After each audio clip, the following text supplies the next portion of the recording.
नमस्कार मेरे प्यारे विद्यार्थियों। तो आज हम लोग इस वीडियो में बात करने वाले हैं सीटेट नोटिफिकेशन पर।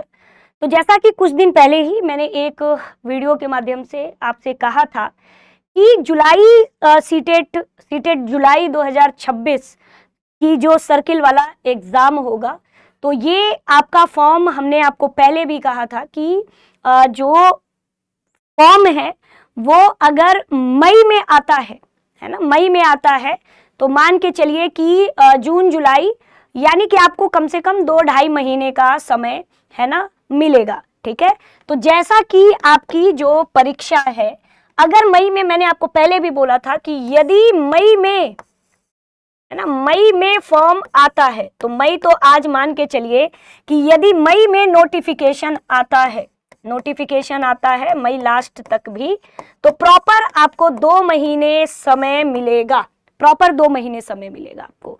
यानी कि भाई मई में अगर लास्ट तक नोटिफिकेशन आता है, मान के चलिए 15 से 16, तो इधर पूरा 1 महीने तो फॉर्म भराएंगे यानी कि जून, फिर जुलाई अगस्त यानी कि 2 महीने तो तैयारी को चाहिए ही चाहिए। तो लगभग मान के चलिए कि सितंबर के, है ना, या तो अगस्त लास्ट में, है ना, और या तो सितंबर के फर्स्ट वीक में हमें जो है यह देखने को जो है पेपर मिलेगा, है ना। तो ये ध्यान रखिएगा, नोटिफिकेशन अगर मई में आता है तो परीक्षा कब होगी, तो परीक्षा आपके या तो अगस्त लास्ट में, जैसा कि हमने कुछ एनालिसिस के आधार पर ही पहले आपको बताया था कि और एकदम मान के चलिए कि 100% है कि आपका जो जुलाई सर्किल वाला पेपर है सीटेट का वो होगा, है ना। अब बात करते हैं एग्जाम पैटर्न की, है ना, एग्जाम पैटर्न की। तो एग्जाम पैटर्न तो वही रहा है शुरू से, और ऐसा एग्जाम पैटर्न में बदलाव तो नहीं देखने को मिलेगा। अब देखिए, दूसरी चीज है कि हम लोग एग्जाम में बुक कौन सी फॉलो करें। देखा जा रहा है स्टूडेंट्स की लगातार सीटेट पास करने वाले स्टूडेंट्स की संख्या बहुत, जिस हिसाब से फॉर्म भरे जा रहे हैं बहुत कम, उसके हिसाब से बहुत कम रेशियो है कि इस बार सीटेट पास हो रहे हैं स्टूडेंट्स। इसके पीछे का कारण क्या है? पहला कि वही परंपरागत पढ़ाई करना, पहला यही कि हम सभी चीजों को सीटेट की तरह माप लेते हैं, हमें लगता है कि वही भूगोल वही सारी चीजें, लेकिन हम लोग एनसीईआरटी के लाइन बाय लाइन यानी एनसीईआरटी के लाइन को नहीं समझते, यानी कि एनसीईआरटी की लाइन यानी कि भाषा को नहीं समझते, लैंग्वेज को नहीं समझते, भाषा को नहीं समझते, लैंग्वेज को नहीं समझते। तो देखिए सीटेट में यही रहा है कि प्रॉपर तरीके से अगर आप लाइन बाय लाइन एनसीईआरटी पढ़ रहे हैं तो सेम वही लैंग्वेज सीटेट में भी, पेपर में वही लैंग्वेज आता है जैसे अदर किताबों को पढ़ने में, और सेम टू सेम उसी चीज को समझने में, है ना, दोनों में काफी फर्क होता है। तो कोशिश बस इतना करिए कि एनसीईआरटी से मत भटकिए, एनसीईआरटी से मत भटकिए। एनसीईआरटी को आप देखो ऐसा करिए कि पहले मैं आपको तरीका बताती हूँ पढ़ने का। जैसे यदि आप साइंस वाले बच्चे भी कर सकते हैं, और ईवीएस का भी हम बात करेंगे, लेकिन पहले एसएसटी की बात करेंगे। एसएसटी में आप पहले उठाइए क्लास 6 की एसएसटी की बुक, सभी का, है ना, एसएसटी की बुक, और पहले बांट लीजिए कि हमें जियो पढ़ना है, हमें हिस्ट्री पढ़नी है, इस तरीके से बांट लीजिए। सबसे पहले अगर मैं ज्योग्राफी की बात करूं तो आप ऐसे देखो कि ज्योग्राफी के 9 सवाल होते हैं, मैंने काउंट किया हुआ है। तो एक सामान्यतः औसतन मैं बताऊं तो ज्योग्राफी के 9 प्रश्न होते हैं, तो मान के चलिए कि 9 प्रश्न लगभग हिस्ट्री के भी होते होंगे।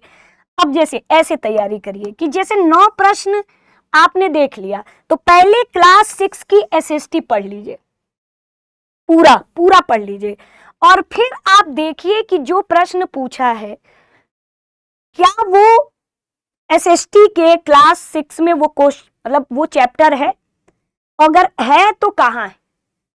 तो पहले तो खोज आधारित शिक्षा देखिए, खोज आधारित लर्निंग करिए, मतलब कि प्रश्न उठाइए और फिर देखिए कि आखिर में वो एनसीईआरटी के किस चैप्टर में दिया हुआ है। जब आप थोड़ी मेहनत, कम से कम एक सप्ताह आप ये मेहनत करोगे, यकीन मानो आपके एसएसटी में इतने अच्छे नंबर आएंगे कि पूछो मत।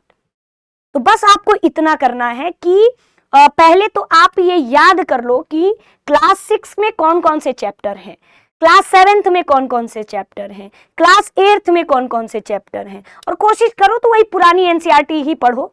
नई एनसीईआरटी में क्या किया गया है कि पुरानी एनसीईआरटी के ही कुछ कुछ चैप्टर्स को कलेक्ट करके एक दो जगह कुछ नया डेटा दे करके बस उसको नई एनसीईआरटी बना दिया गया है। तो कोशिश करो कि पुरानी ही पढ़ो।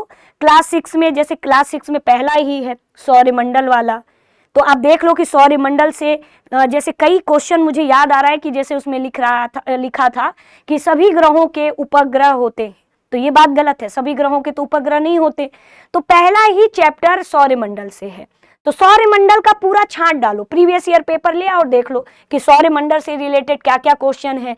फिर पढ़ो कि सौरमंडल में अगर क्वेश्चन बन रहे हैं तो कैसे बन रहे हैं। फिर आप अपनी एनसीईआरटी का वो पहला चैप्टर पढ़ो, क्लास 6 का सौरमंडल का। जब आप देखोगे और फिर अपनी किताब को एकदम मान के चलो कि आप ऑफलाइन मोड में खरीद लाओ और अंडरलाइन करो कि यहां से सवाल बनाए और वहां पेन से लिख लो सीटेट सीटेट सीटेट सीटेट ऐसे लिख लो, तो जितना लाइन हाईलाइटेड होगा अंत समय में रिवीजन करना उतना आसान होगा। तो पहले क्लास 6 का आप एक 10 पेज बनाइए और कम से कम 10 पेज में एनालिसिस करिए पेपर का कि ट्रेंड का क्या रहा है ना। तो आप जैसे क्लास 6 के सारे चैप्टर का नाम लिखिए, ज्योग्राफी का एक जगह, और फिर हिस्ट्री का लिख लीजिए, फिर अपना सिविक्स वाला जो पोर्शन है उसका लिख लीजिए।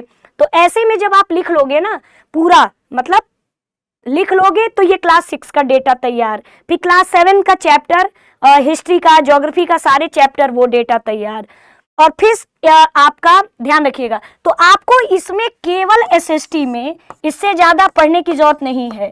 6, 7th और 8th इससे ज्यादा के एसएसटी आती भी नहीं है। तो अगर आपको क्लास 6 की, 7th, 8th की अगर पूरी टोटल एसएसटी की एनसीईआरटी रटी है, पूरी लाइन बाय लाइन आपने घोल के पिया है, तो मान के चलिए कि आपको कोई रोक नहीं सकता एसएसटी में अच्छे नंबर लाने से। तो अब ऐसे में पहले आप लिख लो कि आखिर इतने में कौन कौन सा चैप्टर है, और अगर नहीं लिख पा रहे हो, इतना मेहनत नहीं कर पा रहे हो, तो आप क्या करो, ऑनलाइन जाके डाउनलोड कर लो और उसकी प्रिंट निकलवा लो पहले पेज की। सब पे जितना चैप्टर के नाम है, लेकिन खुद से मेहनत करोगे तो अच्छा है। तो फिर 8th के सारे चैप्टर अब एक जगह आप स्टपल करके अपने टेबल पे रख लो, है ना, टेबल पे रख लो। और टेबल पे रखने के बाद आप जानते हो क्या करो, प्रीवियस ईयर क्वेश्चन उठाओ।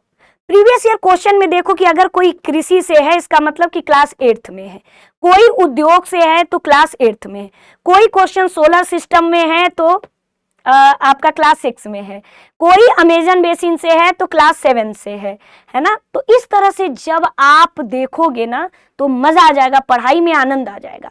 तो पहले तो ये काम करो, और अगर आपने ये कर लिया है तो इस वीडियो पे जरूर नीचे कमेंट करके बताना कि मैम ये काम मैंने कर लिया है। क्योंकि कभी कभी हम फेल इसलिए होते हैं कि हमारा मतलब एक रणनीति ही अच्छा नहीं होता है। हम लोग वैसे रटे रटाए चीजों को पढ़ रहे हैं, बस उसी हिसाब से पढ़ते जा रहे हैं, जबकि यही चीज गलत है, यही चीज ठीक नहीं है।